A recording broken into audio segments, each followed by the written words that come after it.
Radha Madhava Kunja Bihari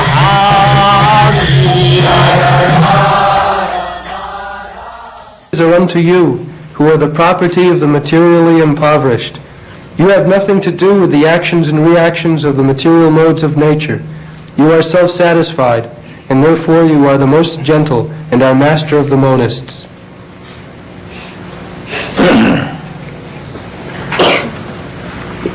So, Nava Akinchana Vitta,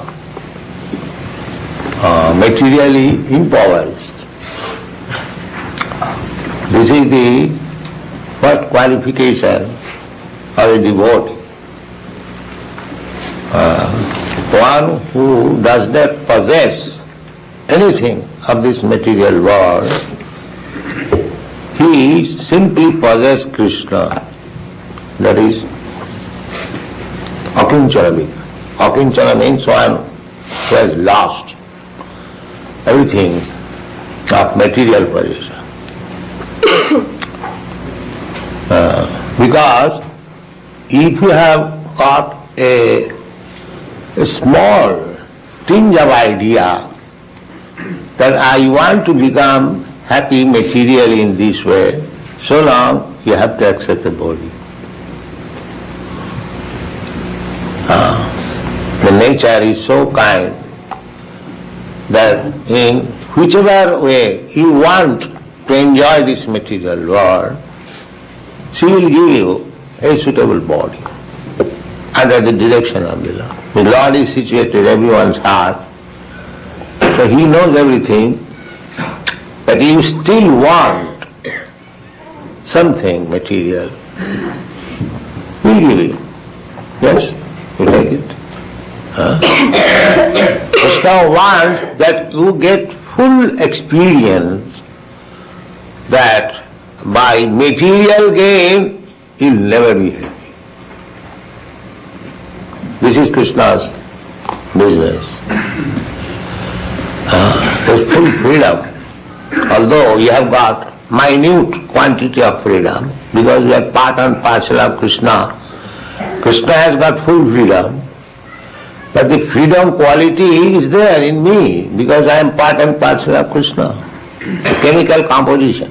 A drop of sea water has got a drop of salt also. Although it is not comparable with the salt containing in the sea water, but the salt chemical is there. This is our understanding. Janmadasya jata. Whatever we have got in minute quantity, the same thing in fullness is there in Krishna. In fullness. Just like Krishna says, Mrityus sarva harascha aham. Now we have got a propensity to take others' thing. You can say it is stealing. We have got that propensity. Why? Krishna has got it. Krishna is known as the butter thief. The beginning, the thieving, stealing. So unless that stealing propensity is there, how I can get? But Krishna's stealing and my stealing is different, because I am materially contaminated. Therefore my stealing is abominable. Whereas the same stealing in the spiritual absolute platform is so nice, very enjoyable. Mother Jasoda is enjoying the activities of stealing by Krishna. That is the difference. Material and spiritual. Any activity spiritual, that is all good.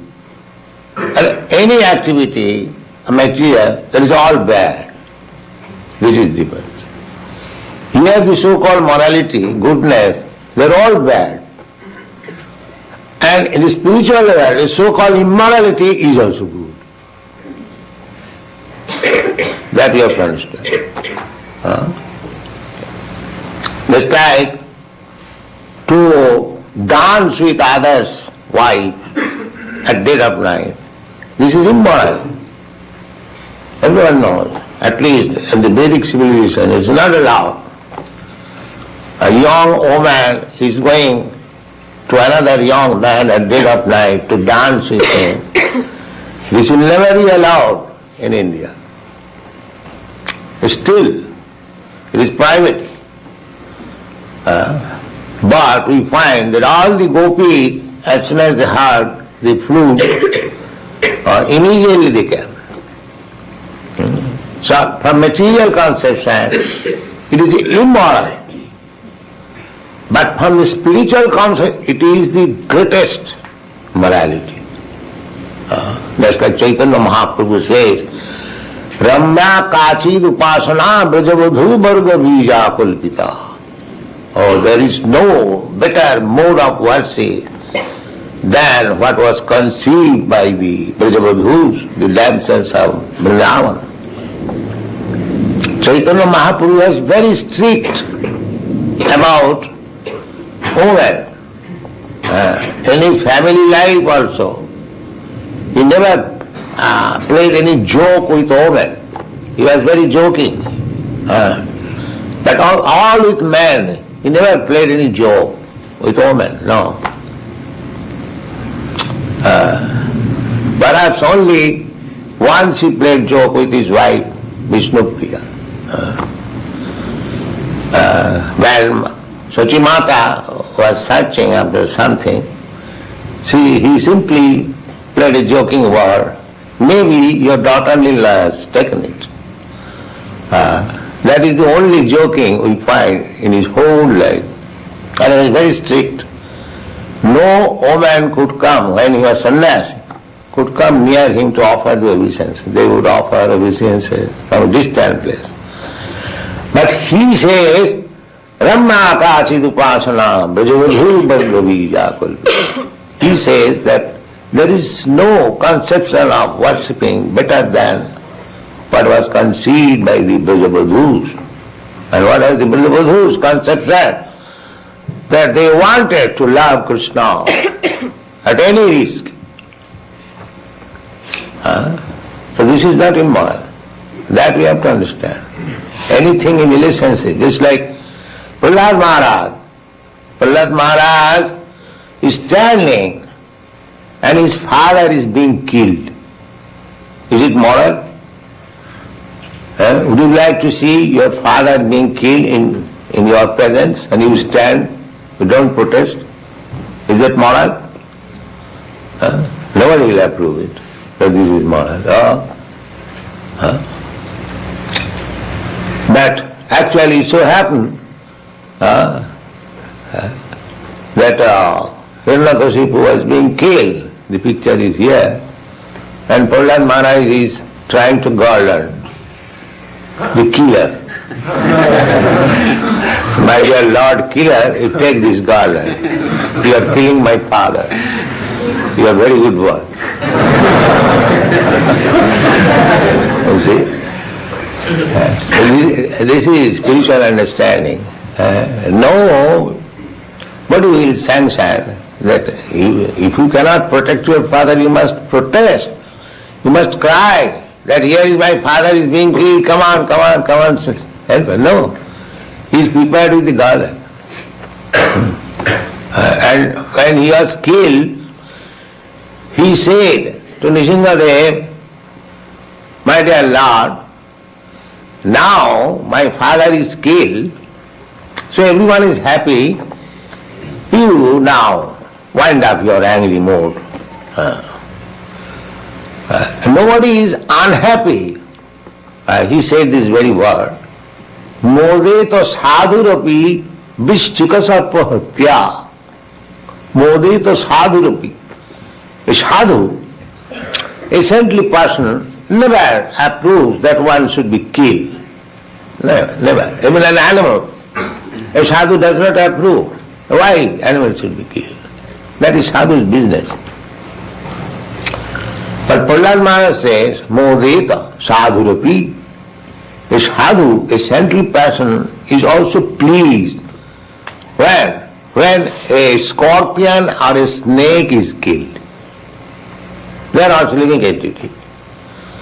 A sadhu is never satisfied seeing another living entity being killed.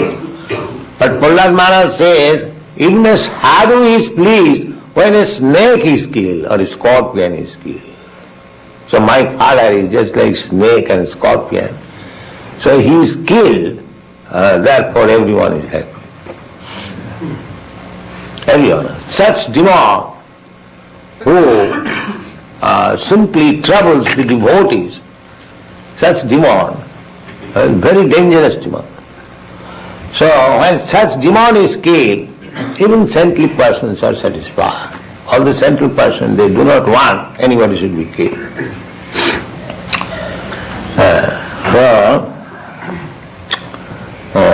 Krishna is akinchana vitta. One has lost everything materially.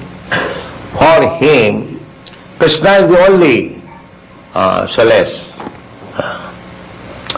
So Krishna is so kind that if anyone wants material prosperity and at the same time wants to become a devotee, that is stated in the Chaitanya Charitamrita, that somebody wants me, at the same time he wants material prosperity, he is a fool.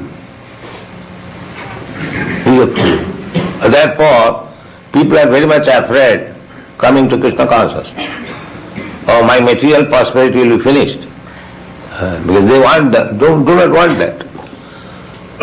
They want to stick to, generally they go to church, go to temple for material prosperity. God give us our daily bread. This is material prosperity. Or give me this, give me that. But they are also considered as pious because they have approached God. The atheist class, they do not approach. They say, why shall I approach God? I shall create my wealth. By advancement of science, I shall be happy. They are duskritina, most sinful.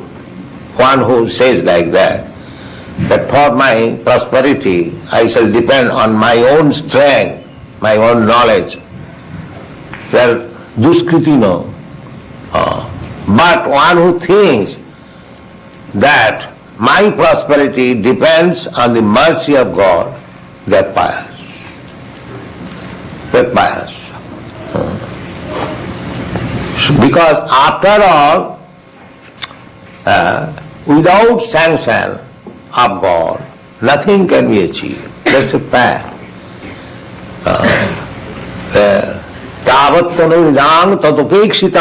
That is our statement. That we have discovered so many counteracting methods for diminishing our distressed condition. But if it is not sanctioned by God, this counteracting proposition will fail. The example is, just like you have discovered nice medicine, very qualified physician, that's all right. But when a man is sick, ask the physician, can you guarantee the life of this patient? He will never say, no, I can do so. I cannot do that. I try my best. That means the sanction is in the hand of God. I am simply an instrument. If God does not like that you should live, then all my medicine, all my scientific knowledge, medical knowledge will fail. The ultimate sanction is Krishna. They are the foolish person, they do not know. Therefore they are called mula, rascals. that whatever you are doing, that is very good. But ultimately, if it is not sanctioned by God, by Krishna, this is all failure. They do not know that. Therefore they are mulas. And a devotee knows that whatever intelligence I have got, I may try to become happy. If Krishna does not sanction, I will never be happy. This is the distinction between devotee and non-devotee. So, Krishna says that anyone who is trying to approach me to become Krishna conscious, at the same time he wants to become materially happy, he is not very intelligent. That means he is wasting his time. Our main business is how to become Krishna conscious. This is the main business of human life. But if we waste our time for material improvement and forget chanting, then that is loss, great loss. So such mentality, Krishna says, Ami biggo tare kano bishay dibo. So this rascal is asking some material prosperity from me by discharging devotional service. Why shall I give him material prosperity? Rather, whatever he has got, I shall take it up. Yes. It is not laughing. When it is taken away, we become very morose. But that is the test that is stated by Krishna himself to Yudhishthira Maharaj. Tasaham manigrinnami harisetat dhanam samay. Yudhishthira Maharaj indirectly inquired from Krishna that we are completely dependent on you and still we are suffering materially so much that our kingdom is taken away, our wife is insulted, we are attempted to be burned in a house. So Krishna said, yes, that is my first business.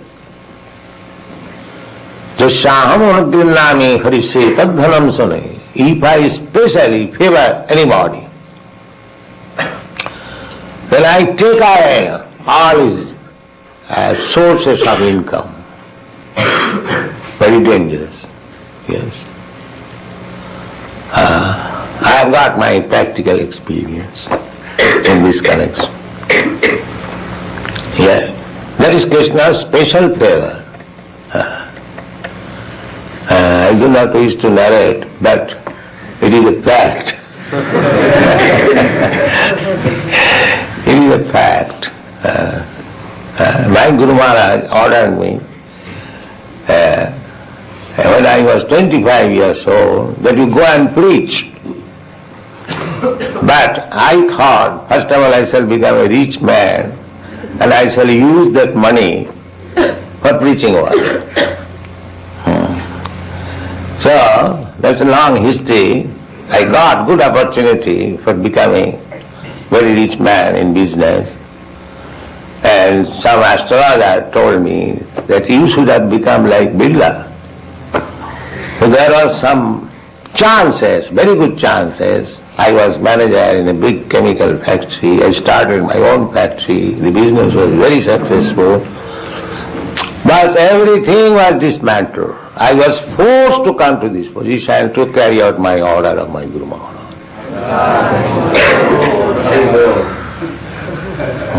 Akinchana Vidyaya. When everything was finished, then I took Krishna, that you are the only. Therefore Krishna is Akinchana Vidyaya. When one becomes finished of all his material opulences, then now I am realizing that I am not lost, I have gained. I have gained. That's a fact. So, to lose material opulences for Krishna's sake is not loss. It is the greatest gain. Therefore it is said, Akinchana Vidyaya.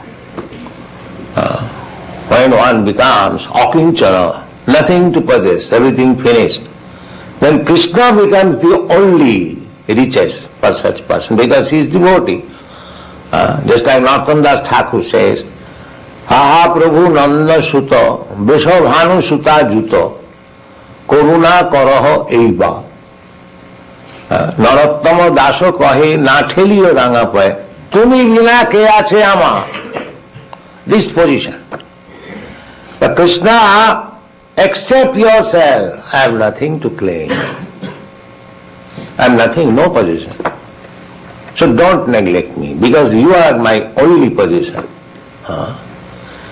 This position is very nice. When we do not depend on anything material, simply depend on Krishna. That is first class position of Krishna consciousness. Therefore, Krishna is addressed, Akinchana Vittaya. When one becomes impoverished materially, you are the only wealth. Akinchana Vittaya. Now Akinchana Vittaya. Nirvitta Guna Vittaya. The result is that when one takes you as the only possession, immediately he becomes free from the activities of this material nature. That means immediately he is posted on the transcendental position of the Absolute. The Akinchana Vittaya Nirvitta Guna Vittaya Atma Ramaya. At that time, he becomes happy with you as you are, Krishna. You are happy with yourself because Krishna has no difference between body and self.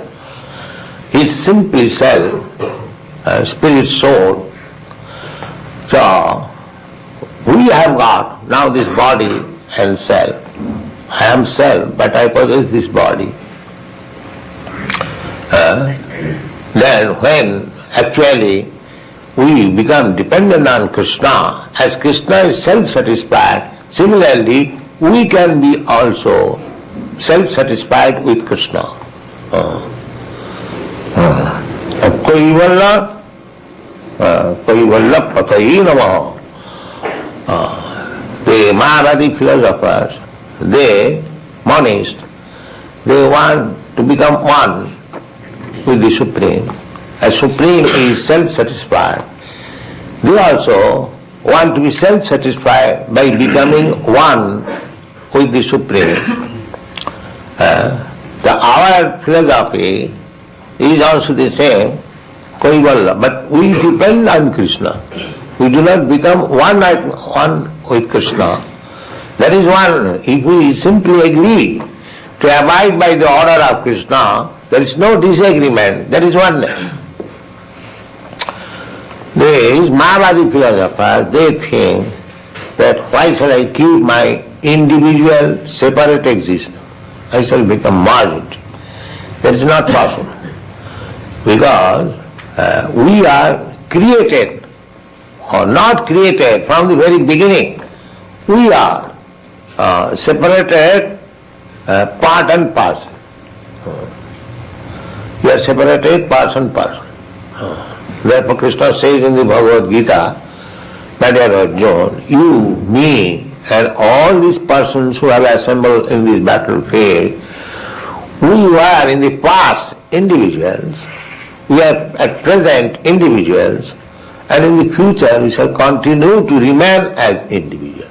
We are all individuals. Nitya Nityanam Chetana Chetanana. He is the Supreme Nitya, Supreme living force amongst many innumerable living forces. We are Jiva, innumerable, Ananta. There is no counting how many we are. So Anantaya Kalpate. So these Ananta, innumerable living entities, and Krishna is also a living entity, but he is the chief. That is the difference.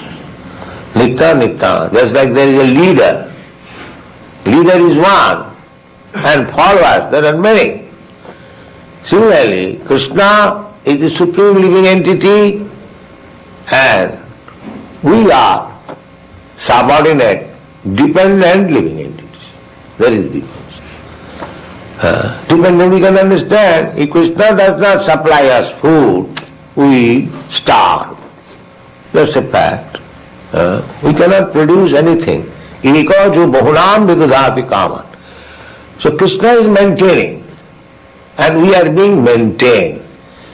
Therefore, Krishna shall be the predominator and we shall be predominated. That is our natural constitutional position. Therefore, if we want to become predominator falsely in this material world, that is illusion. That we must give up. That we must give up. We shall always try to become predominated by Krishna. That is successful life. Thank you very much.